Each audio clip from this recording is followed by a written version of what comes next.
Uh, Thank you very much for that introduction. I didn't know that I actually have done quite a lot during my life. And also Dr. Sriracha, yeah. Right. And students and faculties of the University of Cambridge. And ladies and gentlemen, good afternoon. Good afternoon. You know, I'll practice there when I say good afternoon. You want to come back with even louder good afternoon. And it is my pleasure to join you all here at the University of Cambridge for this discussion organized by the Center for Geopolitics. Apparently we have an expert here. I'm very happy to see this many students here. It reminds me of the good times when I was a professor. I must say that universities always have a special place in my heart. I was a trained academic and a former professor. Some of the best times of my life were spent at universities. Being in the UK actually has brought back quite a lot of wonderful memories. I believe universities are the incubators of our future leaders. In classes, students have the opportunity to develop a keen awareness of our world. Through discussions and debates, students can learn and reflect on the issues and challenges of our time, and then develop their way and methods to resolve them, making the world a better place for them and our future generations. Every generation has its challenges. Our generation is now facing the greatest challenges of our time. As you know, 2024 has been called the super year of elections. Citizens from more than 70 countries went to the polls to elect their leaders and parliamentarians. This means 2024 was also a year that brought dramatic changes in leadership and legislative dynamics across the democratic world. And this new geopolitical landscape cannot be defined by the uncertainty and unpredictability surrounding the existing trade and security orders. The uncertainty stems from the shifting world order, as all the assumptions about alliances and the role of major powers are now being called into question. Moreover, around the world, the authoritarian threat looms larger than ever. What this means is that democracies will have to be even more committed to tackling the uncertainties and challenges that have emerged after such changes.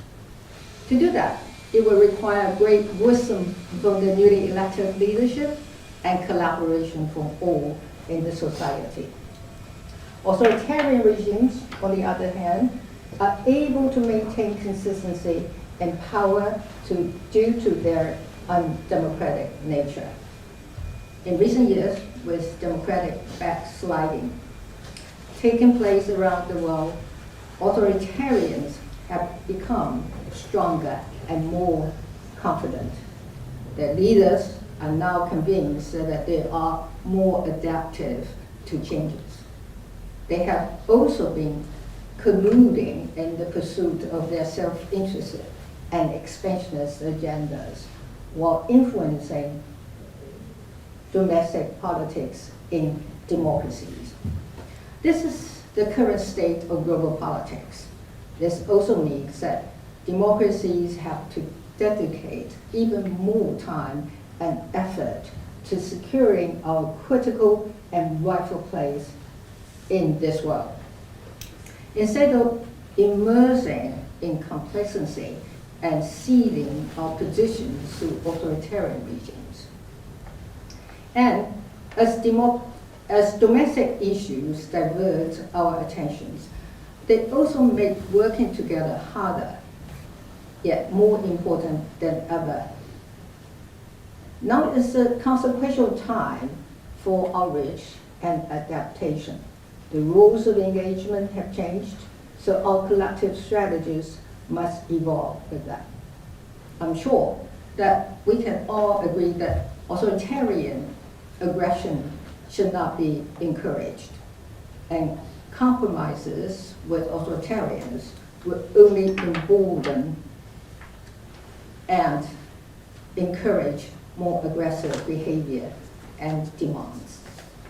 Throughout history, there have been many examples of this. We learned this difficult lesson from Europe during the Second World War. We thought if we reason and perhaps compromise a bit with authoritarian powers, we would be able to secure peace, and that authoritarian regimes would stop their aggressive stance. Consequently, we learned that was not the case. The authoritarians did not reduce their aggressive stand, but instead became even more daring. History taught us that a strong, united democratic front is required to deter authoritarians from threatening our security and democratic way of life. For example, it has been 3 years since democracies worked together to help Ukraine defend against Russia's unlawful invasion. But supporting Ukraine is more than just standing up for our shared democratic values. It is also important for our own security and economic prosperity. In addition to the challenges from authoritarians, we're also finding ourselves having to navigate a new world order after the so-called the super year of elections of 2024. The results of these elections have reminded us that the trade and economic relationships and security alliances that have been around for decades are in critical need of rebalancing and also redistribution of responsibilities. Particularly, President Trump and the current US administration have been calling for their democratic allies to take greater responsibility and make more investments in the security of their own respective regions. This should be taken as reminders for democracies around the world to work even harder together to make sure their own security is safeguarded. In other words, the Democratic Alliance now means more than before. And the collective security in the Indo-Pacific and Europe, while still relevant to the US interests, also became even more critical to global peace and stability, as well as security. What we are going through now is a process of readjustment to increase individual and collective capabilities and redistribute responsibilities among partners. One might feel that the US stand towards its democratic allies is harsher than before, but this can also be taken as a reminder that security is a collaborative work with everyone involved. While authoritarian regimes are working with each other to further their expansionist agenda, democracies need to be even more united. Defending democracy has a price, and it wouldn't be a free ride for anyone. In this case, Taiwan stands ready to be a partner and contribute in making us more resilient in the midst of these challenges. In Taiwan, we know what resilience looks like because we understand all too well the danger posed by those who seek to exploit democracy's imperfections. In the past, our people experienced the ill effects of authoritarian rule, and now we are experiencing the much intensified threats and intimidation from across the Taiwan Strait almost on a daily basis. The PRC thought by routinizing cyber attacks, hacking, and military intrusion, the people of Taiwan would either be debilitated by fear or become complacent. This was certainly not the case. On the contrary, the Taiwanese people used these experiences as the basis to build their resilience. Resilience has helped us defend our elections from authoritarian interference. It helped us weather the challenges posed by the pandemic. It also helped us counter information manipulation while making our people more informed. Resilience also comes in many forms, from individual to collective, from economic to security. In the past 8 years, Taiwan has proactively built its resilience on multiple fronts. On the defense side, during my presidency, Taiwan's defense budget rose by over 80%. At the same time, Taiwan's GDP rose almost 40%. Taiwan's troops also received improved combat training and equipment to enhance their battlefield awareness and command and control. This was the most organized and systemic defense investment Taiwan has ever made, and we will continue to make investments in the coming years as well. The current government has also made a commitment to increase this defense budget to 3% of GDP through the submission of a special budget. I'm sure the people of Taiwan know the importance of defense and our own responsibility to defend ourselves. We'll surely continue investing to improve and to move fast to make Taiwan defendable for all purposes.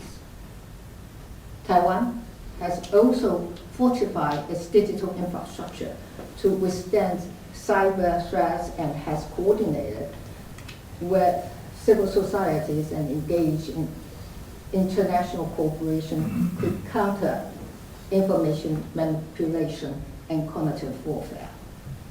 In this regard, Taiwan and the UK have also cooperated on strategic communication, which is a very important part of countering foreign information manipulation and interference. We may call that filming.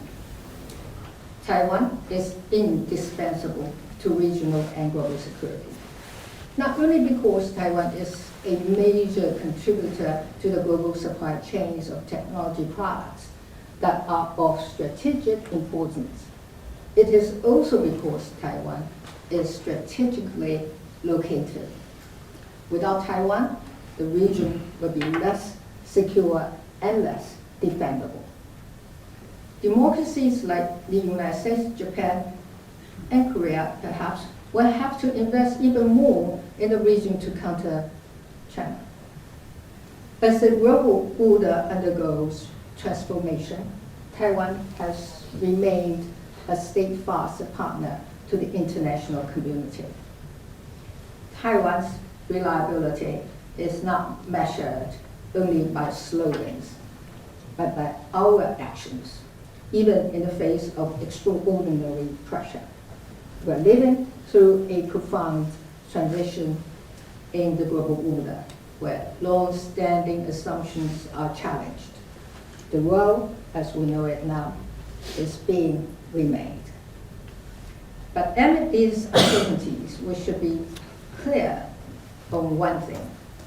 That is, democracy, resilience, and partnerships are the foundation of our collective future. I also want to emphasize here that threats of coercion will never shake Taiwan's determination to engage and contribute to the world. I want to end my talk by expressing my thanks again to the Center for Geopolitics for hosting me, I also want to thank all of you for taking the time to be here. I want to tell you that Taiwan has many great universities, and I strongly encourage you to find a study abroad program to come to Taiwan in person to meet our students and our wonderful people. And if you want to be there as tourists, that's fine too. And the important point is that we like you to have some experience of our democracy. Thank you very much. Thank you.